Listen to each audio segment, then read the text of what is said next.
o texto começa assim: Ele, falando da pessoa do Filho, Ele, Jesus, nos libertou do império das trevas. Desculpa, Ele, o Pai, nos libertou do império das trevas e nos transportou para o reino do Filho do seu amor.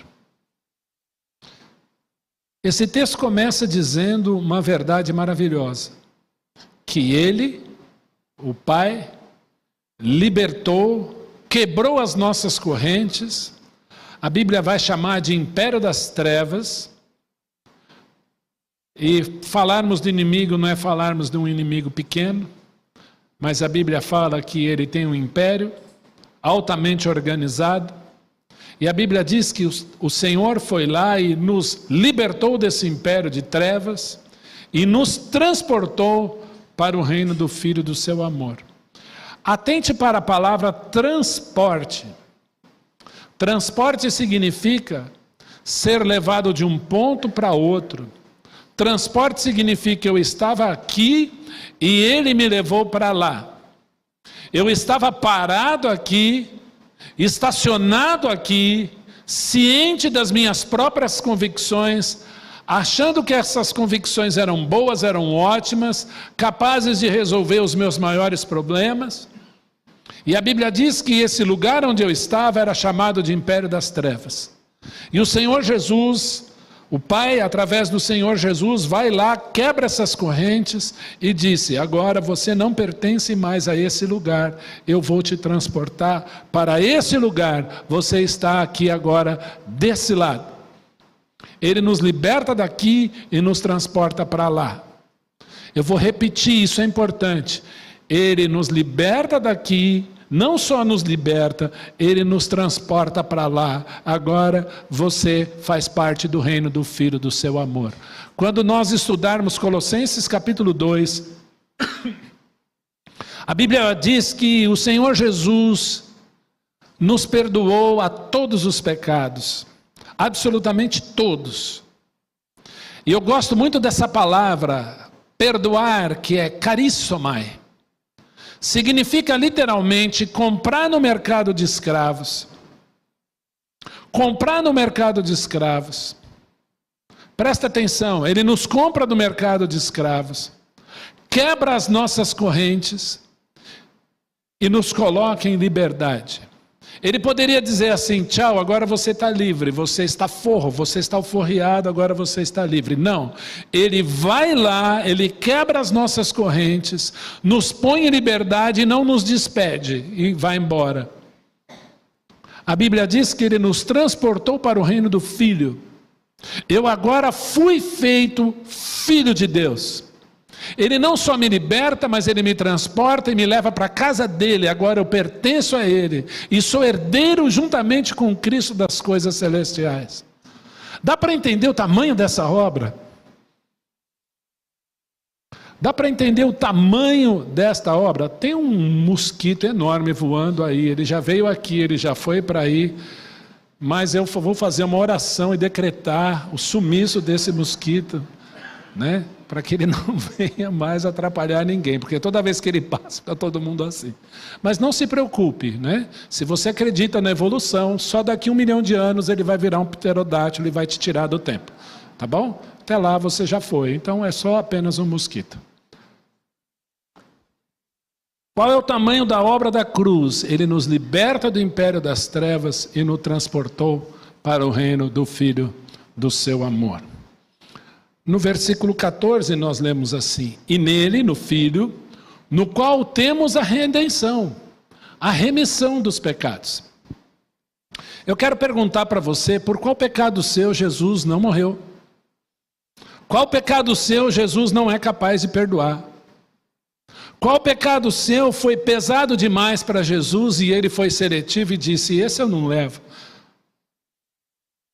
Nós, seres humanos, gostamos de perdoar alguns pecados. Nós perdoamos alguns pecados, outros não. Nós dizemos assim: isso eu perdoo, aquele lá, não. Aquele não vai dar. Porque olha, não tem perdão esse não. é que a gente não pode. Mas quantas pessoas batem aqui nesse gabinete pastoral e a gente atende? Eu fico pensando, toda vez que eu ouço alguma coisa, o tamanho da obra do Senhor Jesus Cristo na cruz do Calvário é muito grande. É muito grande. Nós pensamos muitas vezes em mentira, em briguinha. Mas eu me lembro uma vez que um amigo meu me levava para casa e ele me contou uma coisa muito grave que ele fez. E eu não o vi há muitos anos, e hoje ele é da Igreja Batista no interior, crente. E ele disse assim: eu nunca imaginei que o meu Senhor Jesus era capaz de me perdoar daquilo. Como é bom sentir o perdão de Jesus, no qual temos a redenção, a remissão dos pecados. Ele não é só o nosso Salvador, mas é aquele que apaga os nossos pecados e não se lembra mais deles. Versículo 15. É interessante que aí está mas é ele. Quem é Jesus? Ele, Jesus, é a imagem do Deus invisível, a primazia ou o primogênito de toda a criação. Jesus nunca foi criado. A palavra primogênito aí tem sentido de primazia, de domínio, de tudo aquilo que existe. João capítulo 1, verso 3 disse que tudo foi feito por intermédio dele e sem ele nada do que foi feito se fez. Inclusive o homem. Lá na classe catecúmenos nós estávamos falando, o que é imagem? Criou Deus, pois, ao homem a sua imagem conforme a sua semelhança. O que é imagem? Reflexo real e fidedigno de um objeto quando refletido pela luz. Então, quando Deus cria o homem, Ele cria o homem de acordo com aquele que é a imagem de Deus. Quem é? Jesus. Jesus é a imagem do Deus invisível. Se Ele é a imagem do Deus invisível, ora, Jesus é visível. Então, quando Deus cria o homem, o próprio Jesus está ali no Éden, soprando-lhe nas narinas o fôlego de vida, e ele passa a ser alma vivente. Então, Jesus Cristo não é nada mais, nada menos do que Deus encarnado, e ele pessoalmente fez Adão. Ele, Jesus, é essa imagem. Isso é muito sério. E nós fomos criados, agora lá em Romanos nós lemos isso aqui, para sermos a imagem do Filho. Por isso que esse Filho é chamado também em Romanos de o último Adão. Ele é aquele que resgata tudo aquilo que Adão causou e nós já nascemos com esse DNA pecador. Ele, Jesus, fez tudo isso. Então ele nos transporta do império das trevas para o reino dele, mas ele nos redime dos nossos pecados, ele nos salva da condenação, porque ele é a imagem do Deus invisível e a primazia de tudo que existe. Olha lá o versículo 16. Pois nele, ou através dele, em Cristo, foram criadas quantas coisas? Todas. Nos céus e sobre a terra, as visíveis, as invisíveis, sejam tronos, sejam soberanias, quer principados, quer potestades, ou seja, os anjos, tudo foi criado por Jesus e para Jesus. Tudo foi criado para Ele. Nele, tudo subsiste. Olha o próximo versículo. Ele é antes de todas as coisas e nele tudo subsiste. Gênesis 1:1, o que diz? No princípio. Vamos repetir? Jesus já era quando isso foi escrito. Quando isso aconteceu, quando Deus no princípio criou os céus e a terra, Jesus já era, já existia. Ele existe antes de tudo. O Filho de Deus é eternamente gerado um com o Pai. Eternamente. Lewis Sperry Chafer tem uma uma ilustração filosófica muito bonita para falar da triunidade. Ele diz: aquele que ama, ama alguém. Agora, se esse alguém que ama é Deus, e se alguém que ama tem que amar alguém, esse Deus tem que, para ser Deus, amar totalmente, com todo o seu amor, alguém. Logo, esse alguém tem que ser tanto Deus como ele. Então ele ama o Filho, que é eternamente Deus, tanto quanto ele. Mas aí seria um amor de troca, então precisa-se de um terceiro. Então a triunidade é o eterno e pleno exercício do amor. Ele, Jesus, é antes de todas as coisas. Queridos, Jesus é Deus. E existe antes de tudo. Ele fez Adão. Foi Jesus que foi atrás de Adão lá no Éden, andando, a minha Bíblia diz andando pela viração do dia, e perguntou: onde estás, Adão? Deus adentrou a esse mundo de forma muito humilde, andando de aldeia em aldeia e proclamando o Evangelho do Reino. Versículo 18. Ele, Jesus, é a cabeça, ele é o princípio, ele é o primogênito de entre os mortos, para em todas as coisas ter a primazia. Quem é o cabeça do corpo? Jesus. Jesus faz parte da igreja, viu, gente? Porque ele é o principal da igreja, ele é a cabeça da igreja. E o grande problema é quando o ser humano ou os crentes querem ser cabeça, e cabeça é Jesus, só ele. Ele é o cabeça da igreja, ele é o princípio de todas as coisas, ele é o primeiro a ressuscitar com um corpo que não morre mais, por isso que ele é o primogênito dentre os mortos. Lázaro voltou a morrer, a menina que Jesus ressuscitou dizendo Talita cumi voltou a morrer. Jesus não, é o primeiro que não morre mais, ele não está mais sujeito à morte. E vocês escolheram, o pessoal do louvor aqui, que um dia ele vai voltar. E ele vem com poder e vem com glória, e ninguém poderá detê-lo, e ninguém poderá matá-lo, porque ele vai destruir o anticristo pelo sopro de sua boca. Porque para ele não é nada. Ele é Deus. Para em todas as coisas ter a primazia, a Bíblia diz que em tudo ele é o primeiro. Queridos, quantos caminhos existem? Muitos. Tem muitos caminhos. Lá no Catecúmeno estava falando que, segundo o Instituto Cristão de Pesquisa, são mais de 8.000 religiões no Brasil. São 47.000 movimentos religiosos cadastrados no estado de São Paulo. Para mais, já deve ter mais. Qual é a boa? Se em todas as coisas Jesus é a primazia e existem muitos caminhos, ele disse, eu sou o caminho. Quantos pastores existem? Muitos. Ele disse, eu sou o bom pastor. Quantos anjos existem?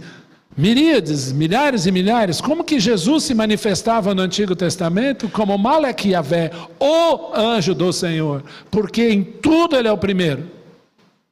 E ele é o primeiro dentre os mortos. Ele ressuscitou com um corpo que não morre mais. Jesus é a primazia em tudo.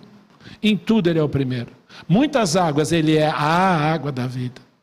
Muitos reis, ele é o rei dos reis. Vocês entendem o que é ser primazia? Ou ter a primazia? Versículo 19. Porque aprove a Deus o Pai, que nele, no Filho, na sua carne, viu gente? Residisse toda a plenitude. Há alguém no céu, à destra do El Shaddai, à destra do Todo-Poderoso, que é 100% Deus, e está hoje ao lado do Pai, 100% homem. Porque para poder interceder por você e por mim, precisa ser homem. O sumo sacerdote era homem.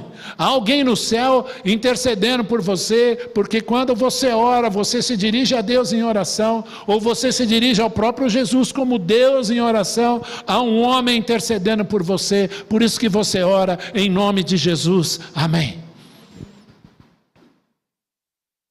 Nele reside toda a plenitude da divindade. Jesus Cristo é 100% Deus, 100% homem. Estava no acampamento, um pastor lá, dando lá uma palestra, muitos anos atrás, aquela época de jovem com cabelo. E aí ele disse, Jesus ressuscitou em espírito. E quando ele precisava aparecer para alguém, ele se materializava. Alto lá! Meu Jesus não, a minha Bíblia não diz isso não. Isso aí é doutrina russelita. Isso é testemunho de Jeová, a Bíblia não diz isso não. A Bíblia diz que ele ressuscitou, com o mesmo corpo, e em glória. E ele disse para Tomé, toca, sou eu, olha minhas marcas aqui. Toca o meu lado, não sejas incrédulo, mas crente. Mas era um corpo transformado, não sujeito mais à gravidade, ao tempo, ao espaço, nem portas fechadas. Ele, não sei como ele fazia isso, mas eles estavam trancados. E Jesus, carne e osso, ao ponto de Tomé poder tocar, estava lá no meio deles. E olha que bonito, esse vai ser o seu corpo um dia, semelhante ao dele. Porque haveremos de vê-lo como ele é. Você crê nisso? Aí, Guizão, vai voltar o cabeleiro, hein? Nós. Eu, Guilherme e Sansão na glória, abraçado.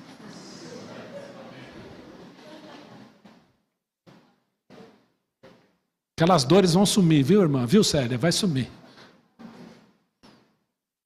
Não vamos precisar da Ana lá no céu, né, Aninha? Vai sumir. A obra é completa. Versículo 20. E que havendo feito a paz, pelo sangue da sua cruz, por meio dele, o próprio Jesus, reconciliasse consigo mesmo todas as coisas, quer sobre o céu, quer sobre a terra, quer sobre os céus. Qual é o maior dilema da humanidade? Qual é o maior problema da humanidade? Sermos inimigos de Deus, sermos pecadores. E a Bíblia diz que ele fez a paz pelo sangue da sua cruz. E em Jesus Cristo reconciliou consigo mesmo todas as coisas. Não foi num partido político, não foi numa ideologia, não foi num sistema de governo, não foi por obras, não foi por filosofia, não foi por história, não foi por números, não foi por cálculos, não foi por esforço, que o maior problema da humanidade foi resolvido. Mas o maior problema da humanidade é resolvido num lugar chamado cruz. Na cruz, Jesus Cristo resolveu o nosso maior problema, porque um pecado meu é suficiente para me separar dele. E queridos, eu quero dizer uma coisa para você essa noite. O nosso pecado nos separa do Deus vivo, mas Cristo Jesus pagou um preço enorme por ele na cruz do Calvário. Está pago. Eu estava condenado, mas agora pela cruz eu fui reconciliado. Eu já cantei isso, está aqui, ó, Colossenses 1:20. Ele fez tudo. E é através da cruz. Versículo 21. E a vós outros também, que outrora eram estranhos, falando dos gentios, falando de você e de mim. Tem algum judeu aqui 100% presente? Não, nós, goim, gentios, éramos estranhos, éramos inimigos, não conhecíamos nada da palavra de Deus, da lei, nada, não tínhamos Bíblia, nada. Inimigos no entendimento pelas vossas obras malignas. Nós, 22. Agora, porém, vos reconciliou no corpo da sua carne, mediante a sua morte. E eu não consigo ler isso sem me emocionar. Vamos ler junto. Para apresentar-vos perante ele, santos, inculpáveis e irrepreensíveis. Já parou para pensar que ele olha para você dizendo, você que crê em Jesus, entendeu o que nós estamos falando aqui, que ele vê você como santo, inculpável e irrepreensível? Versículo 23. Se é que permaneceis na fé, se é que você é salvo, alicerçados e firmes, não vos deixando afastar da esperança do evangelho que ouvistes e que foi pregado a toda criatura debaixo do céu, e do qual eu, Paulo, me tornei ministro. O evangelho do Senhor Jesus Cristo hoje é plenamente acessível. Uma vez eu estava dando uma aula sobre esse texto, um menino disse para mim: mas e o índio? Eu falei: vai pregar para ele, a responsabilidade é tua. Você está preocupado com o índio? Ó, vai lá, ele está te esperando. Porque Romanos diz: como ouvirão se não há quem pregue? Como ouvirão se não forem enviados? Quão formosos são os pés dos que anunciam as coisas boas. O evangelho do Senhor Jesus é acessível, ele continua salvando, por isso que nós estamos em 2025. Nosso Deus é longânimo. Eu olho para esse mundo, olho para as coisas que eu vejo.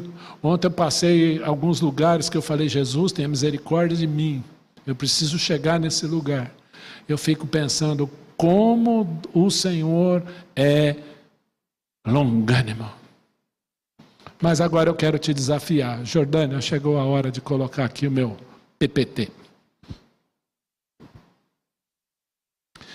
Eu pedi para a Carol ler Efésios 2, de 1 a 10, ela leu com vocês. E nós lemos aqui Colossenses capítulo 1. E os dois textos andam juntinhos, dizendo que, quem eu era e o que ele fez. Eu pertencia ao império das trevas, ele me transportou para o reino do Filho do seu amor. Eu quero fazer aqui uma ligação, uma conexão dos dois textos. E dizer para você quem você era e o que Jesus fez. Lá em Efésios nós lemos que éramos o quê? Mortos. Andava na minha própria vontade. Sua vontade é boa, né? Ah, pastor, minha vontade é boa, perfeita e agradável. É? Espera a primeira esquina. Eu era do mundo, da carne, e vai piorar. Fazia a vontade da carne e dos pensamentos. E segundo Satanás e seus demônios. Porque há coisas que você faz que o diabo aplaude. Ou pelo menos aplaudia.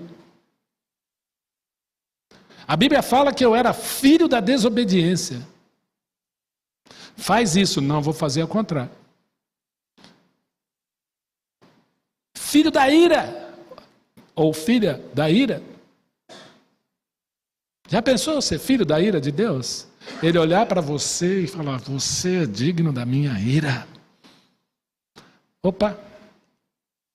Nas trevas, nós lemos lá em Colossenses, pertencia às trevas. Piora, lá em 1 João diz que todo que comete pecado é filho do diabo. Radical esse Jesus, né? Mas não fui eu que disse, vamos discutir com ele. E agora? Quem eu era? Mas houve aí no meio do caminho uma cruz. No meio do caminho, Deus se faz homem. No meio do caminho, Deus se faz homem e assume a sua cruz. E disse: você está morto a partir de hoje, porque você vai morrer comigo na cruz. E assim como eu vou ressuscitar, você vai ressuscitar comigo e andar em novidade de vida. Essa é a proposta do Evangelho. Quem eu era e quem eu sou. Quem eu era e quem eu sou e o que Jesus me tornou. Eu era morto, mas agora eu sou vivo. Ele me deu vida juntamente com Cristo. Eu andava na minha própria vontade, mas agora eu vou fazer a vontade do meu Senhor Jesus. Há um cântico que diz: eu não quero ir mais por atalhos, quero fazer o que tu preparaste para mim. Quero agradar o teu coração, te obedecer é sempre o melhor. Não quero ter tuas bênçãos sem antes passar pela cruz, porque agora é a vontade de Cristo. Andava segundo o curso deste mundo, mas agora eu sou um cidadão do céu. Já parou para pensar nisso? Eu sou um cidadão do céu. É para lá que Cristo vai me levar. E Ele já me vê lá. Não sei, mas parece que eu li em voz alta, junto com a Carol, a igreja inteira. Ele nos fez lá atrás, assentar nos lugares celestiais em Cristo Jesus.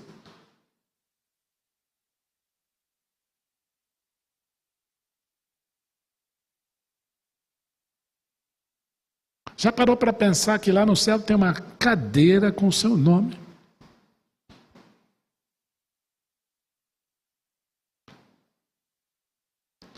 Fazendo a vontade da carne, mas agora fazendo a vontade do Espírito. Porque eu sei a inclinação da carne, é do Espírito. Dos pensamentos. Mas agora, a mente de Cristo. Nós temos a mente de Cristo. Fazendo a vontade do diabo, de Satanás e seus demônios. Mas agora eu ando com Jesus. Eu quero caminhar com meu Jesus. Era filho da desobediência, agora eu sou um filho ou uma filha da obediência. Eu era filho ou filha da ira, agora eu sou filho do amor. Sou salvo e amado pelo meu Deus. Andava em trevas, agora na luz. Filhos do diabo. Está escrito, 1 João capítulo 3. Agora, filho do Deus vivo, a todos quantos o receberam, deu-lhes o poder de serem feitos filhos de Deus, a saber, aos que creem no seu nome. Queridos, há 4 fatos que acontecem no momento em que você creu em Jesus. Não é quando você nasceu na igreja. Quando você nasceu na igreja, você é um pecadorzinho, como qualquer um. Mas a partir do momento que você crê em Jesus, e por isso que a gente investe na vida de crianças, para que eles conheçam desde pequenininho quem é Jesus e não se desviem de Jesus. E a partir do momento que clica, entendeu, crê, 4 coisas acontecem. A primeira, a Bíblia vai chamar de novo nascimento. Jesus disse para Nicodemos: quem não nascer de novo não verá o reino de Deus. Quem não nascer de novo não entrará no reino de Deus. Marcão, você gosta desse texto? Novo nascimento. Você já nasceu de novo? Uma vez eu fui confrontado por uma irmã em Cristo. Naquela época eu não era nada. Era um perdido. E ela perguntou de uma maneira tão taxativa, olhando nos meus olhos, uma pergunta que me quebrou em 10 pedacinhos. Tá bom, eu entendi suas colocações. Você já nasceu de novo? Que é isso?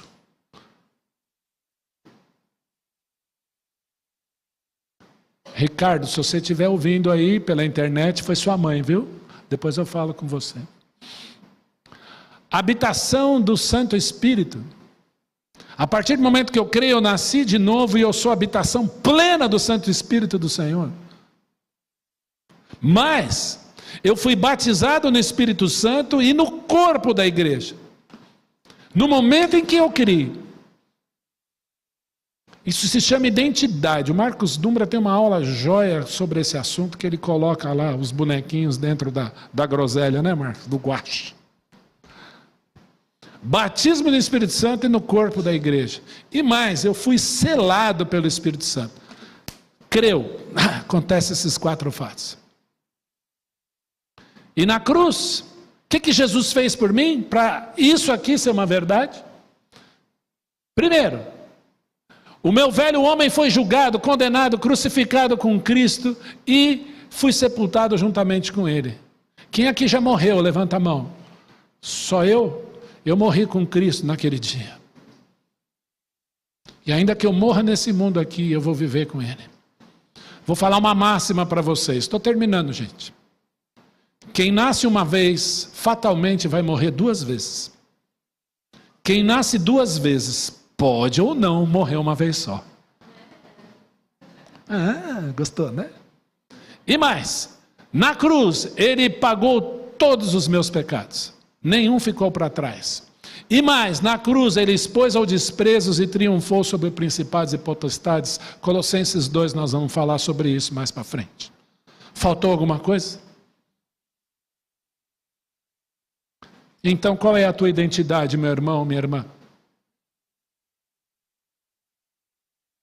a quem nós queremos parecer. Eu já contei essa história aqui miríades de vezes. Eu gosto muito de história de missões. Quando eu olho para um Bonhoeffer que peitou o nazismo e pagou com a vida dele, um pastor luterano, alemão, eu botei o luterano antes de alemão, senão você ia falar pastor alemão, não era, né? Pastor luterano alemão. Pagou com a vida, porque resolveu questionar o nazismo. Quantos irmãos foram mártires da fé, viveram a vida? Quantos não leram um livro chamado Por Esta Cruz Te Matarei, do Olsen? Um irmão que desceu na Amazônia e pregou o evangelho na Amazônia hispânica, vamos dizer assim, Colômbia, Venezuela, ali, aquela região. E ali então, ao descer, ele já tomou uma flechada nas costas. E viveu uma vida inteira de pregação do evangelho. Quem nunca ouviu falar em Dave Wilkerson, Nick Cruz?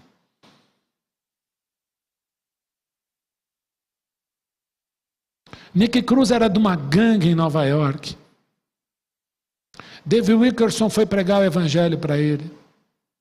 E ele não aguentava mais ouvir o evangelho. Então ele saca a sua arma e diz assim: pastor, essa vai ser suas últimas palavras, a sua última oração. Dave Wilkerson se ajoelha e na sua oração ele fala: Senhor, faz com que Nick sinta o seu amor, porque ele não aguenta mais e eu estou aqui por amor e é pelo teu amor. De repente ele vai fazendo aquela oração, Nick Cruz está de joelho e começa a chorar, a dizer: pastor, eu estou sentindo esse amor. Quando Dave Wilkerson morreu, foi o pastor Nick Cruz que falou no sepultamento dele: qual é a tua identidade? O que o identifica?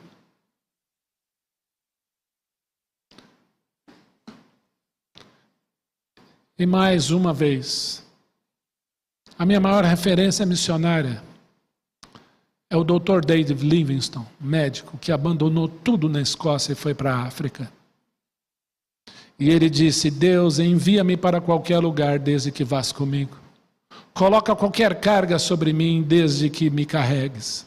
E desata todos os laços do meu coração, menos um, o laço que prende o meu coração ao teu. Livingstone morreu na África pregando o evangelho. Os africanos arrancaram o seu coração e deixaram o corpo ser sepultado na Escócia, mas o coração dele foi enterrado aqui, debaixo dessa árvore, até hoje está lá. Quando os ingleses voltaram, missões inglesas voltaram para anunciar o evangelho na África e começaram a pregar Jesus, os africanos disseram: conhecemos esse homem Jesus. Ele era médico, ele andou entre nós e o coração dele está enterrado debaixo de uma árvore ali. A vida de Livingstone parecia tanto com Jesus que ele foi confundido com ele. Meu desejo é que você seja confundido pelo próprio Cristo, com o próprio Cristo, porque ele te deu uma nova identidade. Olha o que você era, olha o que ele te transformou. Qual dos lados você quer andar, meu irmão, minha irmã? Não dá mais. O pastor faz o papel daquele que pega no pé. Sabe por quê? Existe um lado que você deve andar. E Jesus quer que você ande de mão dada com ele. Estamos abertos para conversar com você, querida. Ajuste-se. É com Jesus que você deve andar. Se eu tivesse um espelhinho para cada um aqui, eu daria: olhe bem para essa pessoa. Imagine que eu distribuí um espelhinho para cada um. Olhe bem para essa pessoa. Está olhando bem para essa pessoa? Vou pedir para você esquecer seu celular por alguns instantes. Guarda. Faz de conta que você está com o espelho na mão. Olha bem para essas pessoas, para essa pessoa, e visualize você olhando para essa pessoa que está diante do espelho. Essa é a última pessoa que você pode confiar. Agora olhe para cima. Veja o Senhor Jesus Cristo. Ele fez tudo. Esse é o primeiro que você pode confiar. Que Ele o abençoe. Amém?